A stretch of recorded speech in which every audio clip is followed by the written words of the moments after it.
अहम खबर आप तक पहुंचाएंगे। साबिक वज़ीर-ए-आज़म शाहिद खाकान अब्बासी ने प्रोडक्शन ऑर्डर्स पर पार्लियामेंट के मुश्तरका इजलास में जाने से इनकार कर दिया है। यह अहम खबर आप तक पहुंचा रहे हैं। शाहिद खाकान अब्बासी जो कि साबिक वज़ीर-ए-आज़म भी रह चुके हैं, उन्होंने प्रोडक्शन ऑर्डर्स पर पार्लियामेंट के मुश्तरका इजलास में जाने से इनकार कर दिया है। अहम खबर है, ज़ेर हिरासत अपोजिशन अरकान को प्रोडक्शन ऑर्डर्स के बावजूद ऐवान में ना लाने पर अपोजिशन अरकान ने स्पीकर चैम्बर में शदीद एहतजाज किया और अब साबिक वज़ीर-ए-आज़म शाहिद खाकान अब्बासी ने इजलास में जाने से इनकार कर दिया और उन्होंने कहा कि मैं रिमांड और तफ्तीश पूरी होने पर ही बाहर जाऊंगा और इजलास में शिरकत करूंगा। तो अहम खबर है, वो साबिक वज़ीर-ए-आज़म पाकिस्तान शाहिद खाकान अब्बासी जिन्होंने प्रोडक्शन ऑर्डर्स पर पार्लियामेंट के इजलास में जाने से इनकार कर दिया। नैब हुकाम ने यह कहा कि पार्लियामेंट के इजलास में शिरकत के लिए आपके प्रोडक्शन ऑर्डर्स आए हैं, आप इस इजलास में शिरकत कर सकते हैं, लेकिन साबिक वज़ीर-ए-आज़म शाहिद खाकान अब्बासी ने पार्लियामेंट के मुश्तरका इजलास में जाने से इनकार कर दिया है।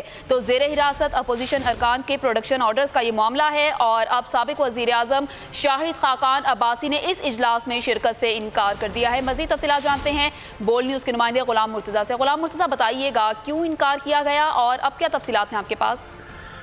जी, नैब हुकाम ने जब शाहिद खाकान अब्बासी को ये बताया कि उनके प्रोडक्शन ऑर्डर जारी किए गए हैं और वो तैयार हो जाएं, उन्हें लेके जाना है पार्लियामेंट के मुश्तरका इजलास में, तो उन्होंने कहा कि मेरे जाने और ना जाने से इजलास में कुछ फ़र्क नहीं पड़ता। मैं रिमांड पे हूँ और मैं नहीं चाहता कि मैं किसी भी ऐसे अवामी फोरम के ऊपर शरीक हूँ, इसलिए मुझे यहीं रहने दिया जाए और जब तक मेरा रिमांड ख़त्म नहीं होता नैब की हवालात जो हैं इसी में मैं रहना पसंद करूँगा।